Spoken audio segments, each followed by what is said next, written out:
Welcome back to Trending in Education. Mike Palmer here. Really happy to be joined by Eric T. Weber. Dr. Eric T. Weber is a philosopher. He's a podcaster. He's a radio personality. He's very involved in an organization called Sophia, which we're going to be talking about. And he just put together a really interesting one-sheeter on some ethical questions and issues around education and educational philosophy that are tied very closely to the COVID-19 pandemic. He's also just a really interesting follow, got a lot of great stuff going on. With no further ado, Eric, welcome to Trending in Education. Thanks so much for having me on. I'm excited to talk with you.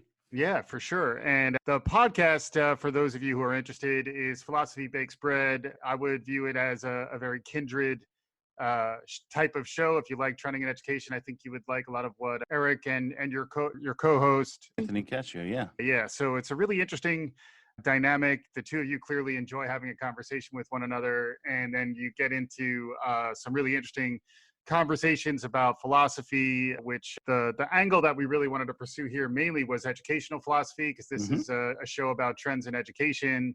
Sure. And we haven't really gone particularly deep on educational philosophy and how it relates, although a lot of people like to talk about John Dewey, and I know that's someone who's close to your heart.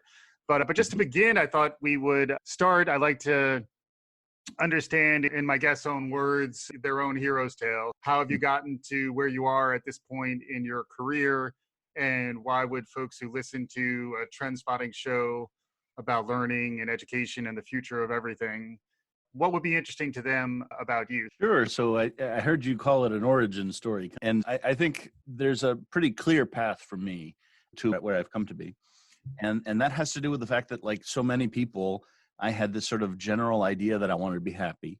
Mm-hmm. And when I went to college, I didn't just want to take something that's what seems obvious to everyone. I wanted to really think about what kind of path and trajectory would make me happy, would be what I'd want to be doing with my life. Yeah. And it seemed to me that the people who had the richest thoughts about what it means to be happy were philosophers. Yep. It's not that philosophers are all necessarily the happiest people, right? But the happiest person I ever saw was this philosophy professor where I got my degree, named John Locke at Vanderbilt University. He was really happy, and he taught about Aristotle, and Aristotle had some of the most amazing thoughts about what it means to be happy. Yeah, and just to clarify, John is spelt like the thing that goes with bagels, or like multiple English Enlightenment professors? What's the spelling on that? Lachs. I would not have gone there. Yes, Lachs. John Latches is what it looks like. Locks, got it, yep.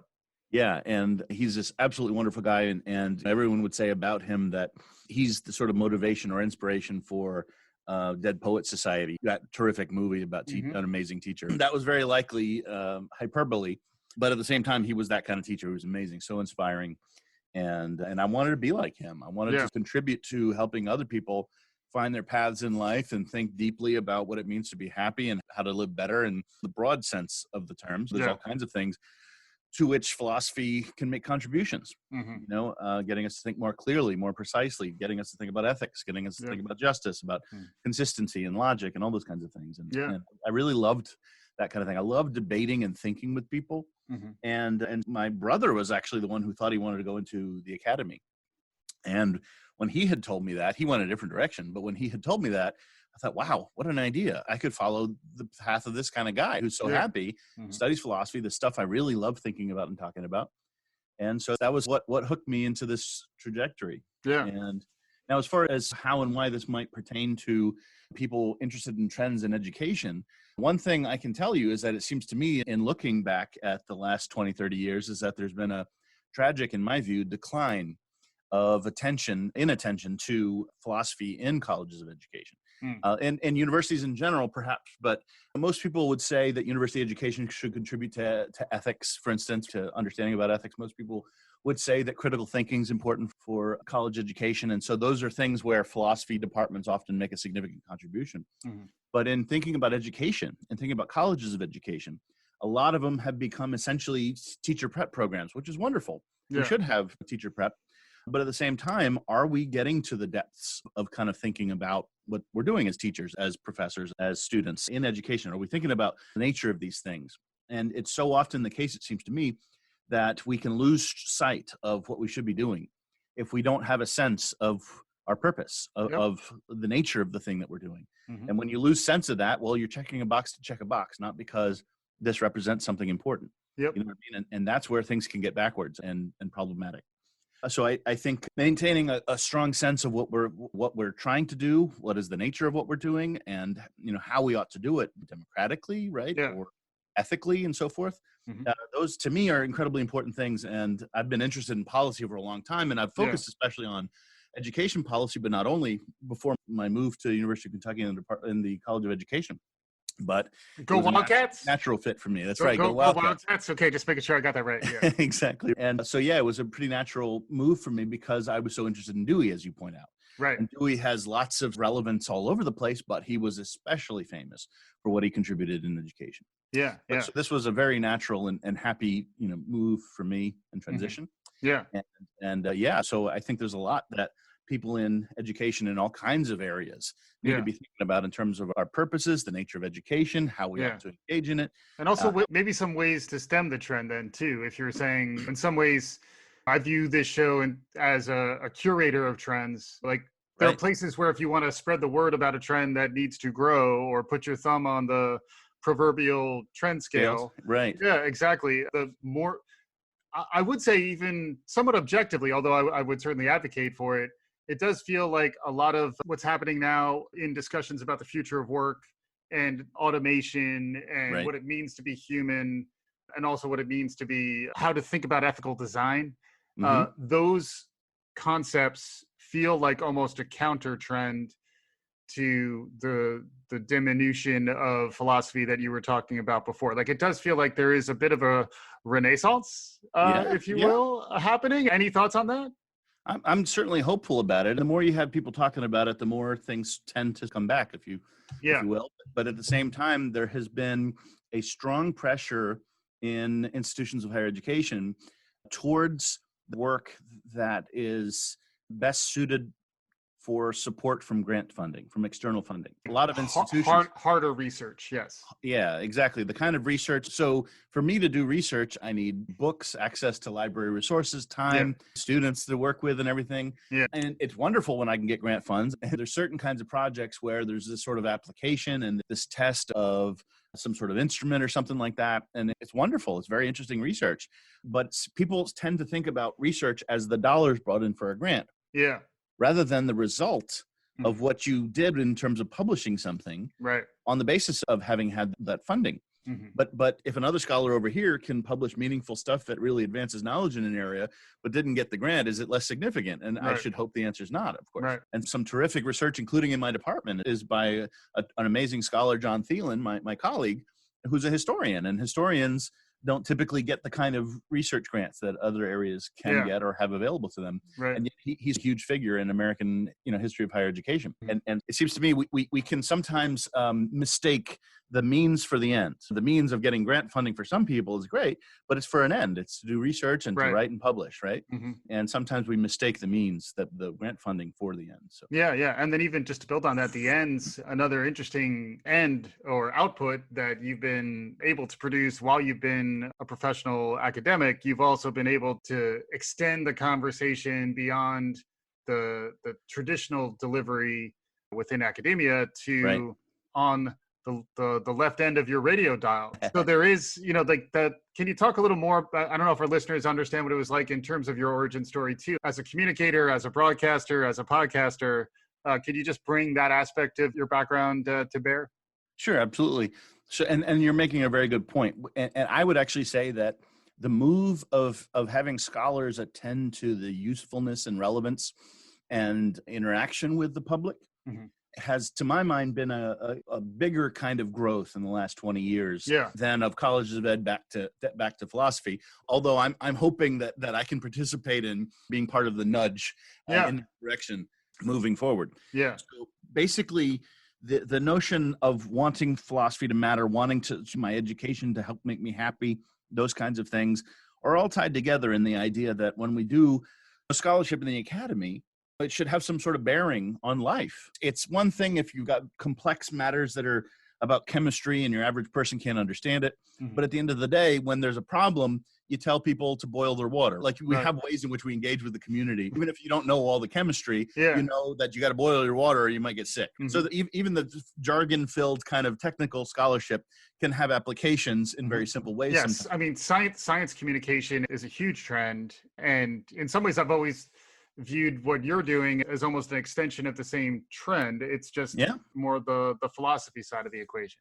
That's right. That's right. And so someone like John Dewey would use science with a big S. If the sciences are Yes. sort of all the pursuits of knowledge, that would include Yes. philosophy in a way. Yeah. But you're right. So the way we think about science is the sciences have had to work on that a lot. And you can see that right now, unfortunately, with Yes. how poor is some of the understanding about COVID, how poor is understanding about things like vaccines. Yeah. These are big hurdles. Even when we get a vaccine for COVID-19, are people going to take the vaccine? This is a terrifically important matter. Right. And if we want to control this virus, we're going to need people to understand Mhm. why they really need to take a vaccine. Yeah. Yeah. But yeah, John Dewey was my hero in so Yeah. many ways. And I encountered his work in college, and he was Mr. Public Philosophy. And as I mentioned before, we started recording. I've got a collection of Dewey's essays coming out this Nice. December Yeah. with Columbia University Press Mhm. called America's Public Philosopher. Mm. So, folks, if you're really interested, you may be able to pick that up right before Christmas, but Nice. certainly for the new year. And so Dewey being an important figure for me, he's someone who really made a difference thinking philosophically about things, for instance, like education, and about how it, might make more sense to do it if we share in democratic values, a small d democratic values, right? Yeah. Yeah.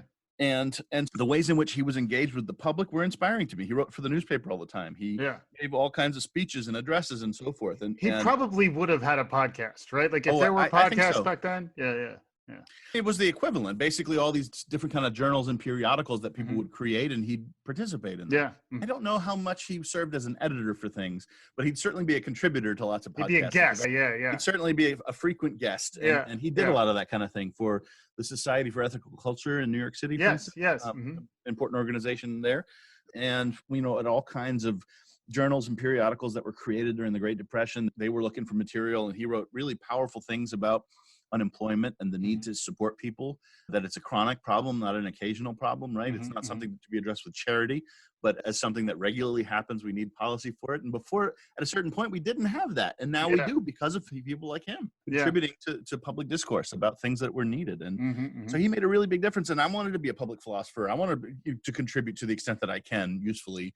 And so I would write for the newspaper bunch in Mississippi, Mhm, where I was at the time. This was Yep. the University of Mississippi. Okay. I was there from 2007 to 2016. Where is that in Mississippi? Exactly. in Oxford. Oxford. It's about an hour and 15 minutes from Memphis, if that Yeah, Tennessee, so north. Sure. So it's northern part of the state, Got right? it. Mhm. Right in the middle. And so I wrote frequently for the newspaper, and I was thinking about next things and so forth. And a mentor of mine, actually John Locke from Vanderbilt, I asked him about Dewey and about public philosophy and what should I be aiming for. I'd made what was to me an exciting list of goals, and a few years later, I was pretty surprised to find that I'd achieved those. So I'm like, okay, Nice. so what should my next goal be? Yeah.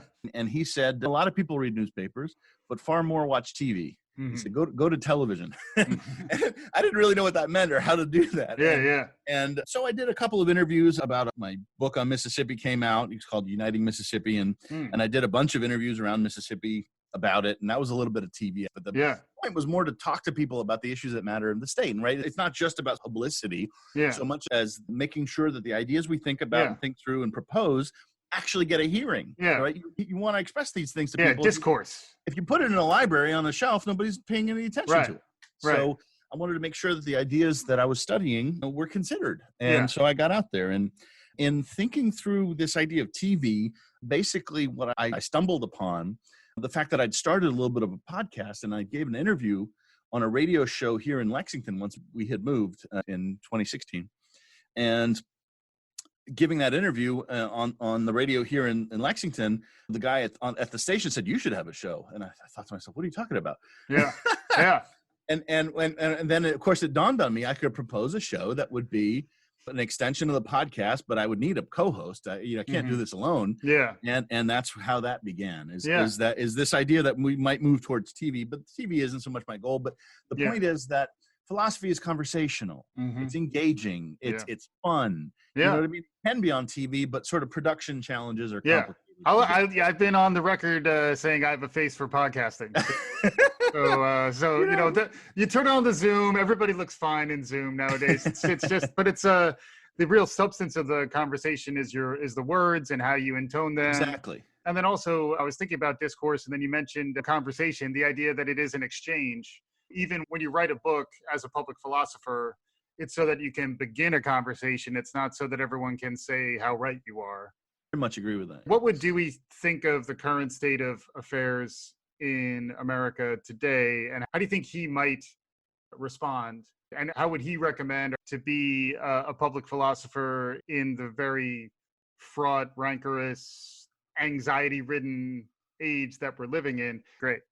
So the useful but sad news is that the world is a lot more today like it was in Dewey's day than we would like. Mm-hmm. At the time, Dewey was critical of Nazis and communists and certain folks, and he wasn't exaggerating when he was talking about that. These were actual literal Nazis who called themselves that, and communists and so forth. But not only them, but also all kinds of prejudice in the United States, all kinds of anti-science in the United States, all kinds of undemocratic forces, all kinds of worshiping of Wall Street and inattention to the sufferings of people. We have all kinds of programs and safeguards that we didn't have in his day. But there's a lot of people threatening to take those away, to diminish them, and so forth. Mm-hmm. And so the world is a lot more like it was in his day, partly because during the Great Depression, the unemployment rate got up to 25% in 1932. Mm-hmm. And we're not there, but our unemployment rate is as high as it's been since the Great Depression. We've got more complicated and strange kinds of threats from abroad when it comes to things like tampering with elections and social media, more complications to those media. I think the other thing is that in today, the idea of being able to be heard, of getting an audience, is vastly more challenging than it was in his day. Even though our tools are so much more powerful for being heard, everybody's got those tools. And so to cut through and to actually make an impact, I think is much harder today than it was in his day. And there's a little bit of needing to learn how to build a platform and to make sure you're heard. That's necessary today. He just had that platform in his day. He was this big guy at Chicago. He was this big guy at Columbia University, and he wrote a lot of influential pieces. And so, him in the 30s during the Great Depression, he had a regular column in the New Republic, for instance, which remains a pretty big deal magazine. Mm-hmm. But basically, there's an unbelievable proliferation of platforms today. And at the same time, I actually think that's very good. I think he would think that aspect of things is a good thing. Mm-hmm. More people can express their ideas and try to be heard. And if you believe in the marketplace of ideas kind of thing, then the most powerful articles get circulated and we all tend to like them on social media. I mean, you can have a positive spin on these things. Also, you can have the flip side, which is that real nastiness can be spread like crazy. And we can dramatically empower the community building of hate groups. And that's terrifying and sad. We even have a president and candidate who wouldn't reject the support of white supremacists in the presidential debate. I think we've got a lot of things going on that are anti-science. We've got a lot of ways in which education is threatened. For instance, the Secretary of Education at the federal level has threatened some safeguards that are in place for students with disabilities. We've got a lot of things we should be worried about. We've got, of course, significant economic insecurity. And the federal government passed support relief that issued people one check for $1,200, maybe $1,600, depending. And that was months ago. And are people supposed to survive on that? Mm-hmm. And so I think we've got incredible economic insecurity. We've got threats to quality education in America, as well as to the rights of students, especially with disabilities, but not only.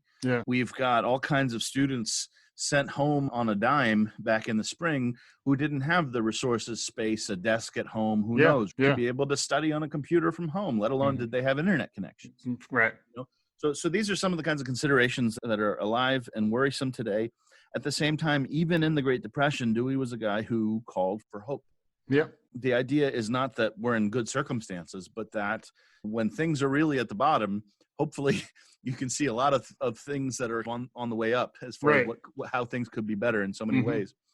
And he was a big advocate for the power of teachers and education to make a difference in that regard. At the same time, I think today he would think that we have unbelievably hampered the freedom and potential of teachers to make a difference Yeah. because we make them follow scripts. Yeah. We strongly regulate what it is they're going to be teaching and how. And then we evaluate them on the basis of the ways in which their students perform on a test that treats answers as if they're all predetermined, which isn't life. Yeah. That's not the way life works. Mm-hmm. And we have a system right now that is failing to cultivate independent judgment and critical thinking in students, but rather train them in choice selection on standardized tests. Yeah. So I think he'd be really worried about and sad about that, but hopeful about the potential to make change happen. Yeah, that was pretty good, man. I felt the spirit of John Dewey was in the room. I was raising my hands as you testify. But no, this is the type of stuff I will say folks should listen to Philosophy Bakes Bread. I particularly like the one about outside learning that was while you were on an expedition with Bounds. So I thought you do interesting stuff. I would recommend folks listen to the show. But I also wanted to talk a bit about Sophia. Can you just round it out a little bit for our listeners? What is Sophia? Why should they care about it, and so forth? Sure. So Sophia is the acronym, loosely speaking, for the Society of Philosophers in America.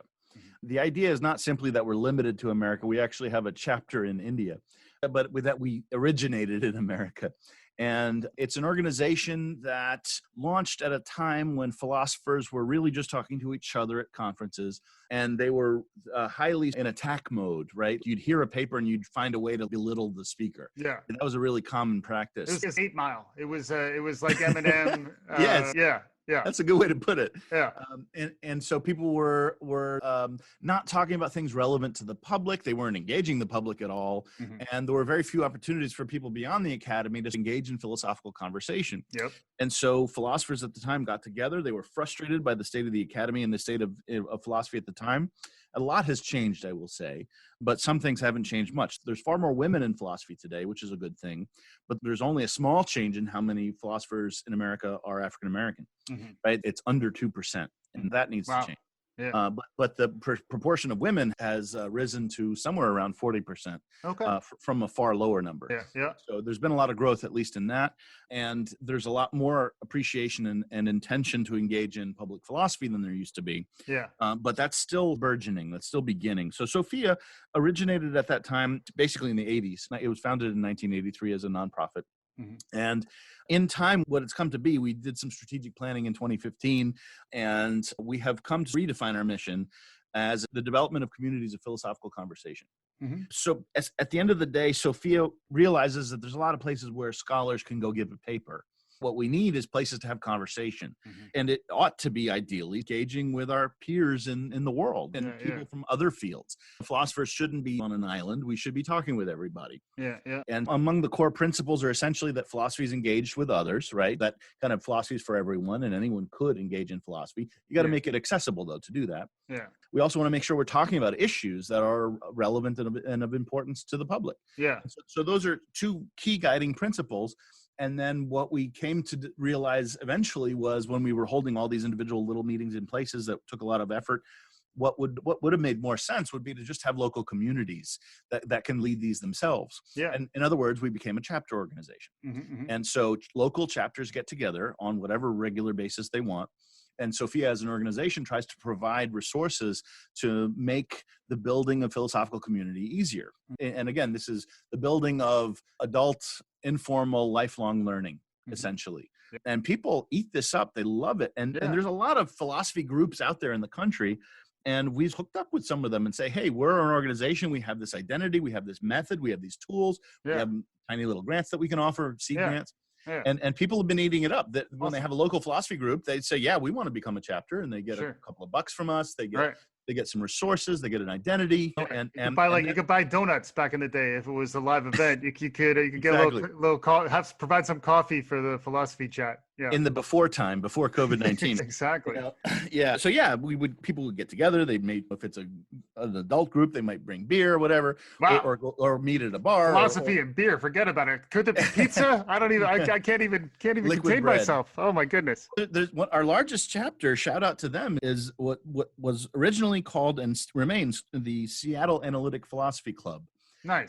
They're not uniquely analytic philosophy, but that's where they originated. Sure. And they are a Sophia chapter, and they've got like 4,000 members who Nice. follow their meetup group.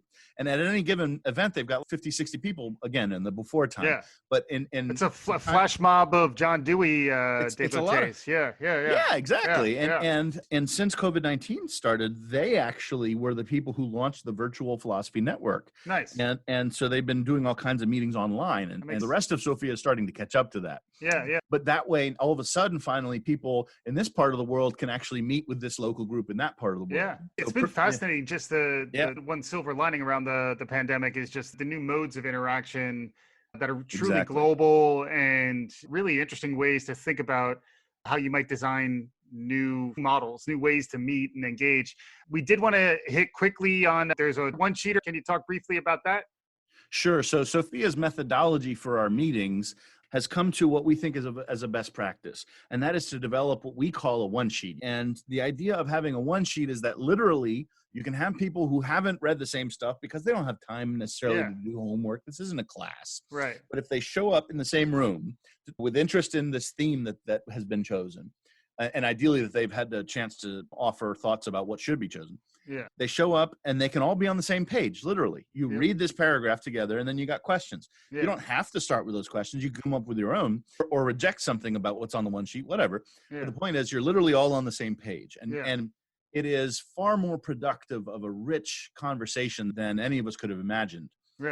Early on. And so once I saw how well that works, I was blown away. And the next key was, okay, how do we get a whole bunch more one sheets? Because that's the next thing that our local communities are going to need, all kinds of one sheets to get together regularly.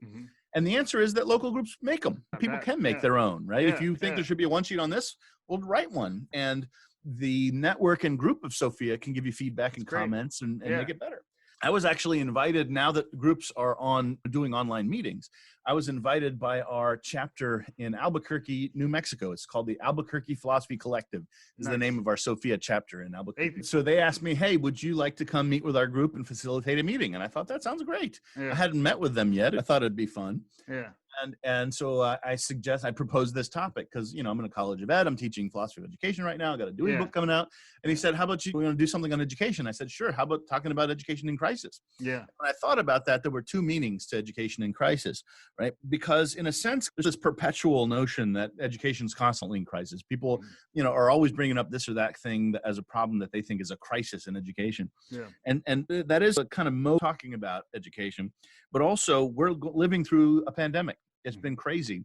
There's been a terrifically great set of challenges that have come up because of COVID-19. And so I thought, why don't I make a one sheet that has the first side is education in a time of crisis. And then if people want more to talk about, or a second meeting to talk about something else that's related, they can talk about enduring crises in education. That's how the one sheet is divided. And people can find that on Sophia's website, which is philosophersinamerica.com. There you go. And so I created this one sheet called Education in Crisis. And it started with, to be most timely, it started with education in the time of crisis, hence of COVID-19. Yeah, so a lot there, and we'll probably hold off on the discussion, but there's plenty, it's more how to start a discussion. The questions are really interesting. I would recommend folks take a look, but we're running close on time here, Eric, and I did want to make sure before we left that I gave you an opportunity to share with us whatever is capturing your imagination in terms of broader trends that are out there in the world. And maybe this is where you could touch on how you think the pandemic relates. It could be some new media trend. It might be must-see golden age of television viewing. It could be anything that's capturing your imagination, anything to conclude with that's really top of mind for you in terms of trends for folks to be on the lookout for. Sure. There's a broad one I'll bring up that's essentially the core subject of a book I'm finishing up. And then there's a fairly narrow one that I think can show you how one can have these big topics or really focused ones. So in the big topic has to do with culture, because we've had all kinds of conflicts around the country for the last decade, 2 decades, about all kinds of symbols. And lots of people are bemoaning and critical of what they call political correctness, including Ben Carson, who says it's a danger for our country. And at the same time, we have had serial mass murderers. For instance, the fella Dylan Roof, who murdered 9 people in the AME church in Charleston, South Carolina, there were all these photographs of him with guns and Confederate flags and things. And at the time, this was really tragic. Well, a whole bunch of people were killed. And folks were not yet living up to the kind of expectation that we consider forces like things like Confederate flags and what they might mean to people. I lived in a state that had the Confederate flag in its canton in the corner. And my students asked the university to take the flag down, which is an interesting move. And it was successful. They got the flag to come down on a 2/3 vote of the Associated Student Body. And then the subsequent vote, when people asked to move the statue to the Confederate soldier, was unanimous. And this was majority white students, by the way, at a historically white University of Mississippi.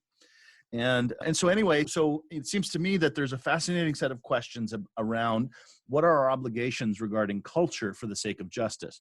And that's the book that I'm finishing up. It's called The Culture of Justice.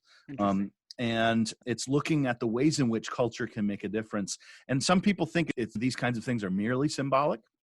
But in Louisiana, in the Supreme Court, there was an argument, made by the ACLU that a death row case, the defendant in such a case could not expect a fair trial in a courthouse over which the Confederate battle flag was flying.